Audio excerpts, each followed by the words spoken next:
Hello, my name is Daniel. Thank you for being here with me today. If you enjoy real, heartbreaking cheating stories from Reddit, don't forget to subscribe to the channel, hit the like button, and leave a comment to share your thoughts. It really means a lot to me. This is a story that's been haunting me ever since I read it, a story about betrayal that slices clean through trust, leaving nothing but silence, anger, and the kind of heartbreak that changes people forever. 1 week before his wedding, Everett Rowan, 44, wrapped up his last Zoom consultation early and drove through the winding streets of Summerfield, New York.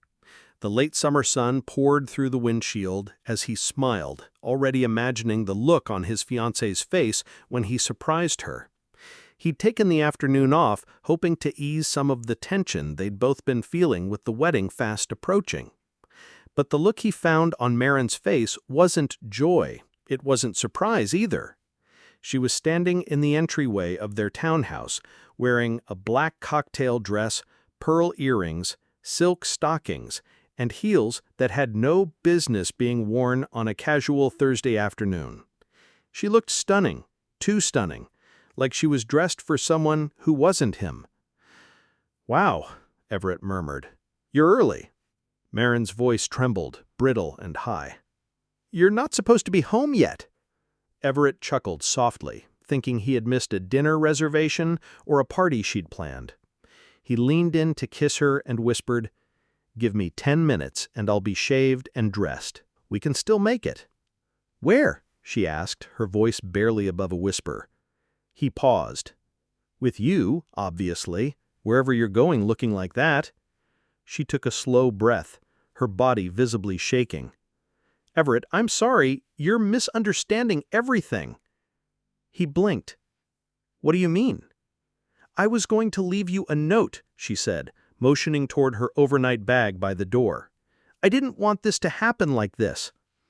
Everett followed her gaze to the bag. His chest tightened. "You're leaving?"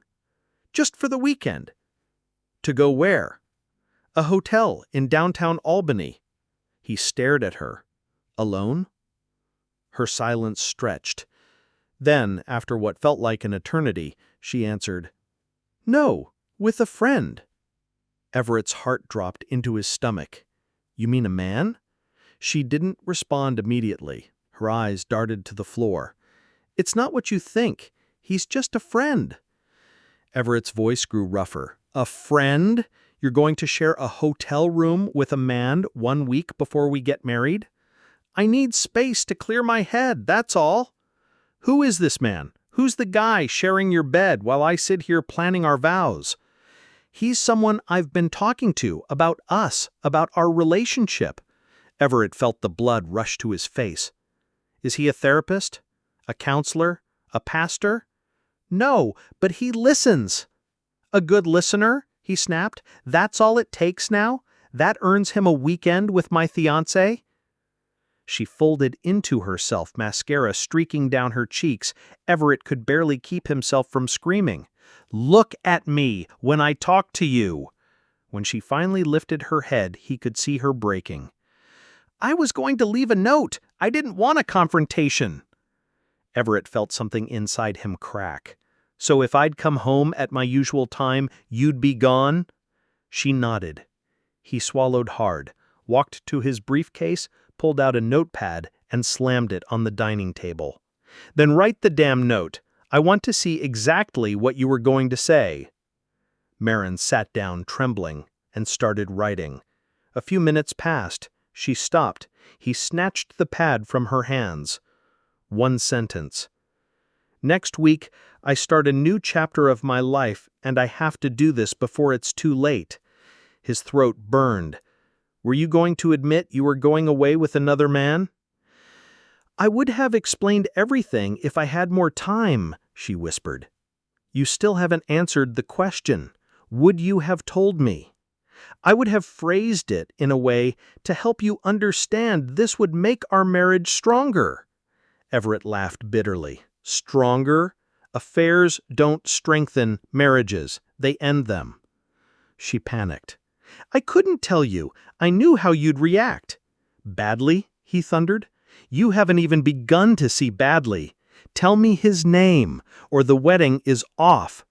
She grabbed his wrists, tears spilling from her eyes. "Please, Everett, don't say that. I love you. I need to do this." He yanked away. His name, now. Silence. "Tell me, or get out of my house and never come back." She finally crumbled. "Liam," she whispered. "Liam Grant, from the office." Everett's vision blurred. "Liam Grant? Your supervisor? The man who's older than your father?" Marin collapsed on the floor, sobbing uncontrollably. "Have you slept with him?" Everett asked, his voice low, trembling. She didn't respond. "Have you?" he asked again. Still nothing. He leaned in closer. "I won't ask again." She buried her face in her hands. Her silence said everything. Everett staggered back, one hand gripping the edge of the table just to stay standing.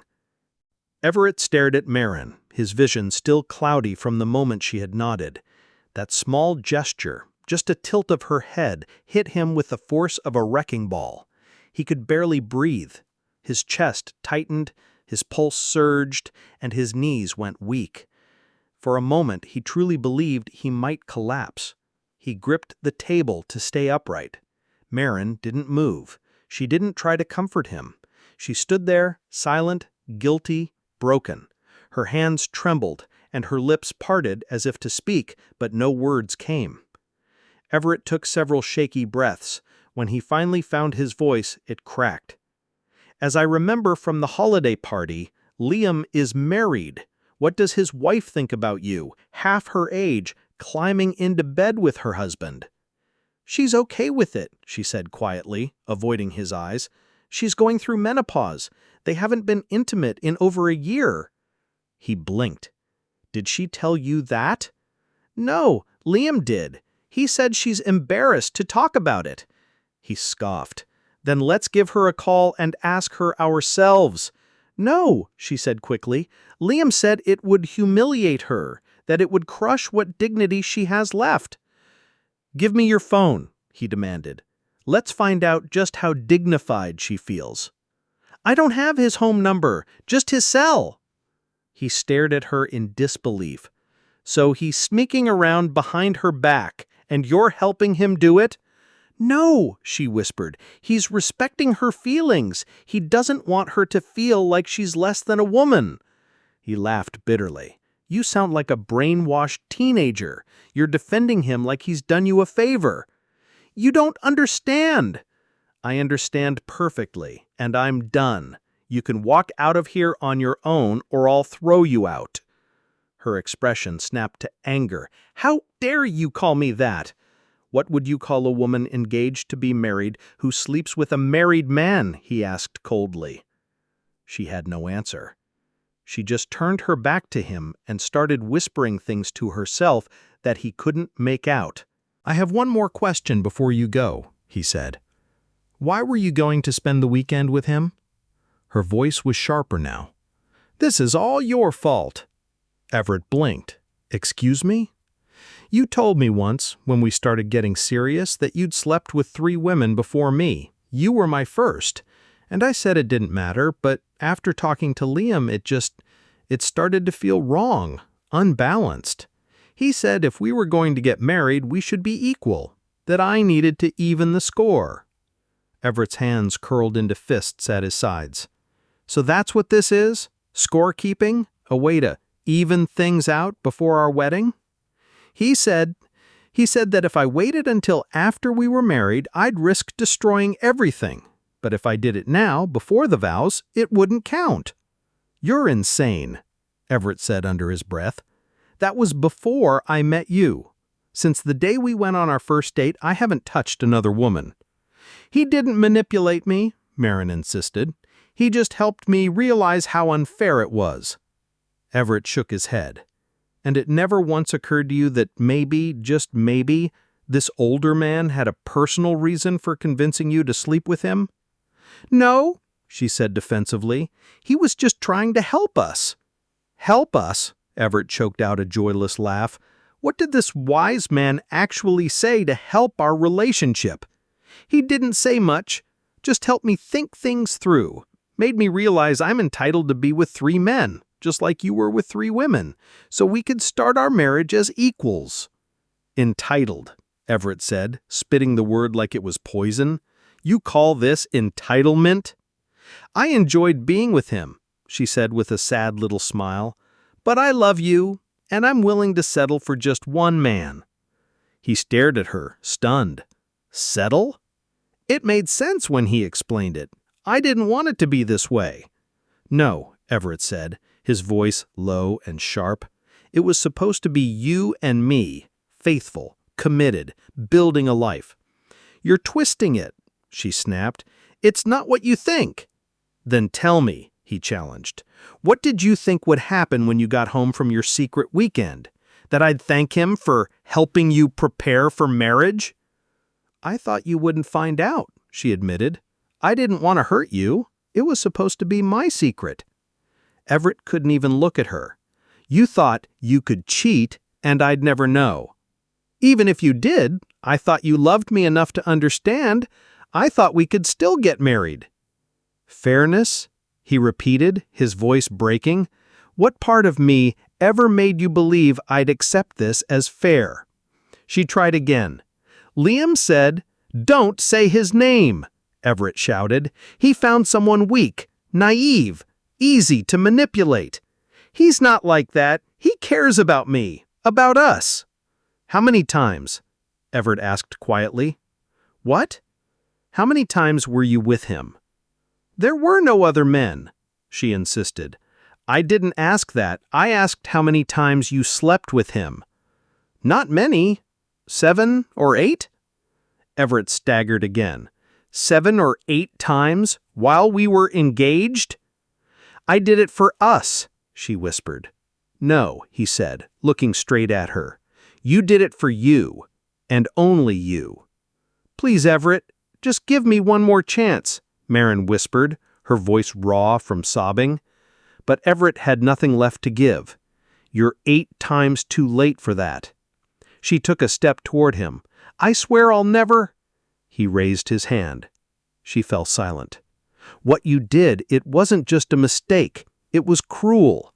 There's no us anymore, Marin. You ended that the moment you crossed that line. There's not going to be a wedding. Not now, not ever. No, she cried. Please don't say that. I love you. I'll never cheat again, I swear. Everett stared at her like he didn't even recognize the woman standing in front of him. You say you love me, but you didn't come to me when you were hurting. You didn't talk to me. You didn't give us a chance. Instead, you let a married man convince you to destroy everything we built. Marin's legs trembled. Her breathing turned shallow, erratic. She clutched her stomach and sank to her knees, her dreams unraveling like thread in the wind. Everett continued, his voice like ice. What do you think your mom's going to call you when I tell her we're not getting married because you decided to start a fling with a man twice your age? While we were tasting wedding cakes, you were auditioning someone else. No, she screamed, eyes wild. If you say anything, I'll make sure everyone knows what you did. Everett didn't even flinch. He reached for her left hand and yanked off the engagement ring so hard she gasped. That's mine, she shouted. You gave it to me. Her hands clawed toward his, trying to take it back, but he held it tightly in his fist. You betrayed us, Marin. You betrayed everything this ring stood for. It's over. Leave, before I say or do something I'll regret. The finality in his voice landed like a hammer blow. She opened her mouth to speak, but the words never formed. Her throat clenched. All that came out was a broken gasp, like someone taking their final breath. Her body shook, and her eyes searched his face for any trace of the man who used to love her. Everett turned away, tears finally breaking past the wall of fury. I haven't felt like this since the day my father died, he muttered. Marin scrambled through the fog of her mind, trying to think of something, anything, that might undo the damage. But deep down, she already knew. She'd been used, played by a man who saw her vulnerability and twisted it. A knock at the door shattered the heavy silence. Marin flinched. "Oh my God, it's Liam," she whispered. "I'll send him away. Please don't do anything." Everett walked straight toward the door and grabbed the old wooden baseball bat that leaned beside the coat rack. His knuckles turned white around the handle. "I'm not going to do anything rash," he said coldly. "I'm just going to kill him, right here, while you watch." Marin lunged at him. "Please don't! He's not worth it." "I don't care anymore," he growled. "He took everything from me, and if I can't have peace, neither will he." She grabbed her phone and tried to call Liam, but the call went to voicemail. Panic set in. "Please, please, don't answer the door." Everett pulled it open, raising the bat, but it wasn't Liam. Two uniformed police officers stood on the porch. Everett lowered the bat, which slipped from his hand and hit the tile floor with a sharp crack. "Excuse me, ma'am, are you Everett Rowan?" She nodded, bewildered. "Yes, what's this about?" The officers exchanged a grim look. "Do you know a Mrs. Loretta Grant?" Marin's voice cracked. I work for her husband. She's not hurt, is she?" "No, ma'am. But about an hour ago, Mrs. Grant shot and killed her husband in their living room." The color drained from Marin's face. She collapsed, smacking the floor with a sickening thud.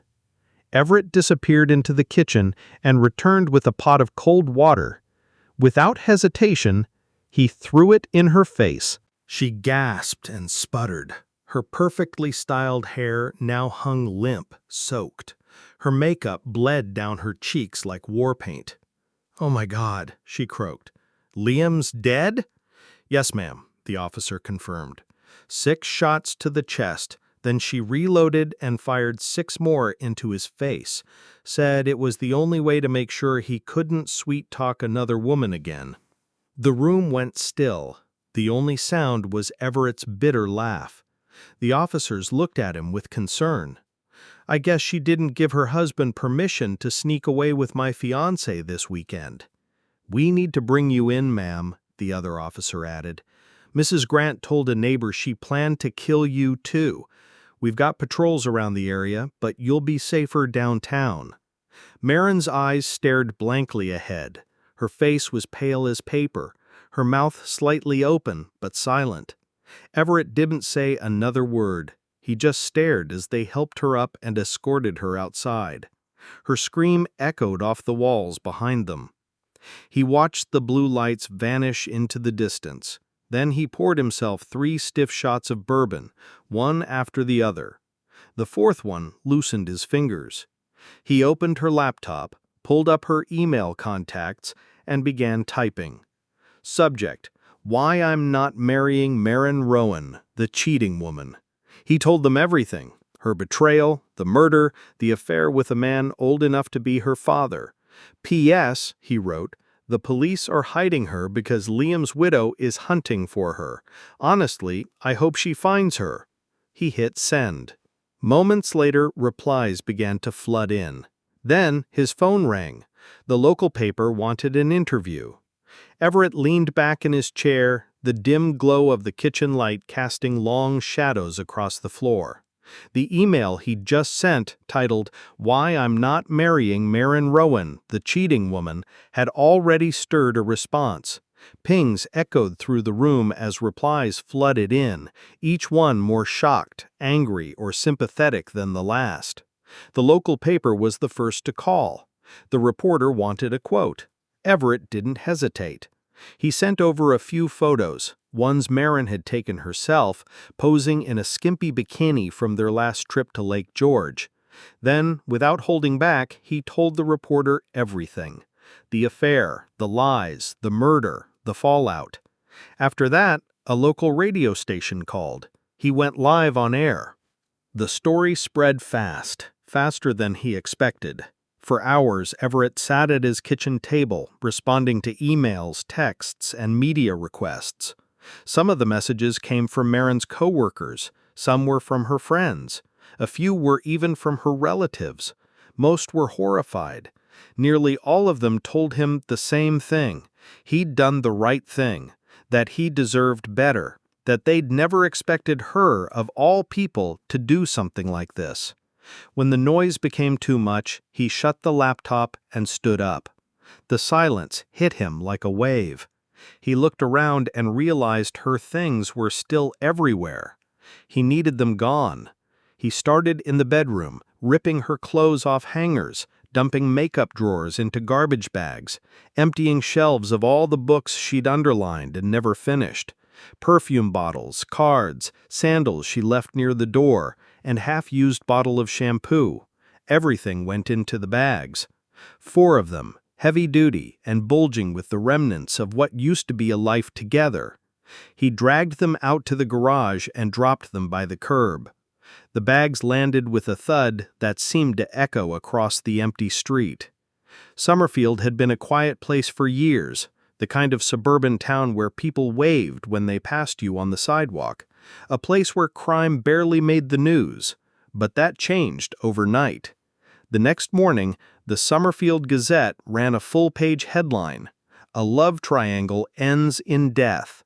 TV vans lined the street, reporters trampled flower beds to get a shot of Everett's front door. The stations led with footage of Marin in a bikini, the same image he'd sent, plastered next to a photo of Liam Grant, now a murder victim. The story exploded across local media. Small-town scandal made for good ratings. Everett didn't watch any of it, not yet. It was nearly midnight when he finished the last of the bourbon. He sat in the living room, surrounded by shadows and memories, staring at the empty glass in his hand. He didn't cry. The next morning, he was greeted by a locksmith and a local news camera. They caught every moment as the locks on his home were replaced, deadbolts, doorknobs, and all. He ended the job by hammering "no trespassing" signs into the front lawn and taping one to the glass above the bell box. By noon, the police had arrested Loretta Grant. They found her curled up in the back seat of her car just 3 blocks from Marin's apartment. She went quietly, no struggle, no tears. Everett was still in his robe when the banging started at his door. He groaned, "Go away." A voice called back, "Mr. Rowan, it's the police." He opened the door slowly, bracing for more questions. "Sir, your fiancée is in the squad car. She says she wants to come home. She wants to explain everything." Everett stepped out onto the porch. "I don't have a fiancée." He pointed to the patrol car parked at the curb. "And this isn't her home. It never will be." "Sir, she's asking for another chance." He gestured toward the row of trash bags still waiting by the garbage cans. "That's everything of hers. I'd appreciate it if you could tell her, once and for all, I will never forgive her. I will never speak to her again. Not now, not 10 years from now, never." From inside the cruiser, Marin's scream pierced through the sealed windows. "Everett, I love you. Please." He didn't respond. He closed the door and turned the lock, shutting out her voice like he wished he could shut out everything else. He turned on the TV. Black and white westerns were playing, something about outlaws and betrayals. He turned the volume up until the screaming faded. No one ever admitted to sending Loretta the pictures that exposed the affair, but everyone had their suspicions. Most agreed it was Liam's secretary, who arrived at the office Monday morning looking a little too smug. Not that it mattered. The business was gone now. Marin never even made it through the front door of the office again. She was fired on the spot. With the owner dead and Loretta's lawyers failing to prove temporary insanity, the company was liquidated and sold to an overseas investor. Everyone was let go. Marin's reputation collapsed faster than the company did. Her friends, her co-workers, even her own siblings turned their backs on her. Shame followed her like a shadow. The day after she testified in court, she packed up her things and drove away. On her way out of Summerfield, she slowed as she passed Everett's house. A bright red "Sold" sticker stretched across the old "For Sale" sign in the yard. She couldn't see clearly through the tears, but she didn't stop. She didn't belong there anymore. She tried to drive away, but her vision blurred beneath the weight of tears. Marin pulled her car to the side of the quiet street, her fingers gripping the steering wheel like it might hold her together. She closed her eyes and let the memories flood in. The warmth of Everett's arms around her, the way he used to whisper her name like it meant something sacred. For a moment, she let herself believe she could go back to that life. But all that remained, now, was emptiness. She wished she were dead. 6 years passed. Everett returned to Summerfield only once, for the funeral of a childhood friend, a fellow soldier who had died overseas in Iraq. The town hadn't changed much, but everything about it felt different. This was the first time he'd come back since the night his life imploded. The memories clung to every corner like ghosts. His wife, Brooke, 8 months pregnant, held his hand tightly as they strolled through the town square. She knew the shadows he carried, and though she rarely asked, she understood that today was not just about loss, it was about confronting the past. Their son, Everett Jr., a lively 3-year-old with more energy than patience, darted ahead, weaving between benches and storefronts. Everett and Brooke stopped to glance at antiques through a shop window when a thud startled them. Junior had collided with a woman stepping out of a nearby shop. She stumbled, dropping her bag. A condolence card fell out and landed near the boy's feet. "Everett James Rowan, stop right now!" Brooke called out sharply. The woman froze at the sound of the name. Brooke quickly stepped forward. "I'm so sorry. It's been a long drive. He's restless." Junior walked up to the woman and said softly, "I'm sorry I made you cry, lady. Are you okay?" "I'm fine," the woman answered, her voice shaking. "Your son is very polite. You should be proud." Everett bent down to gather the spilled items, and as he handed her the card, their eyes met. Time stopped. It was Marin. Neither spoke, not a word, just the silence of two people who once loved each other deeply and now had nothing left to say. Brooke saw the tears building in her husband's eyes. Without hesitation, she stepped between them. "Get away from my family," she said, firm and cold. Marin stood frozen, her lips parted, unsure whether to apologize or vanish. Brooke didn't wait. "Never is forever, cheating woman." Marin turned and walked away without a sound, her shoulders heavy, her steps slow. No one looked back. This story is heartbreaking, but sadly, it's not unique. Betrayal, especially in close relationships, leaves scars that time alone can't heal. If you've ever found yourself in a relationship where trust has been broken, know that healing is possible, but it starts with honesty. What Marin did wrong wasn't just the affair. It was the secrecy, the rationalization, and the way she made decisions for Everett instead of with him. Emotional manipulation often hides behind words like equality or fairness, but true love doesn't demand pain in return for balance. If you're questioning a partner's behavior or your own, ask yourself this: would I be proud to tell the truth of this moment to the person I love? Would I still do this if they were watching? Relationships thrive on communication, empathy, and transparency. If you're struggling, talk. If you're hurting, seek help. And if someone breaks your trust, you have every right to walk away. Because real love doesn't ask you to sacrifice your dignity. And once trust is shattered, rebuilding it takes more than promises. It takes a willingness to become someone new. Choose peace over apology. Choose healing over history. Choose yourself.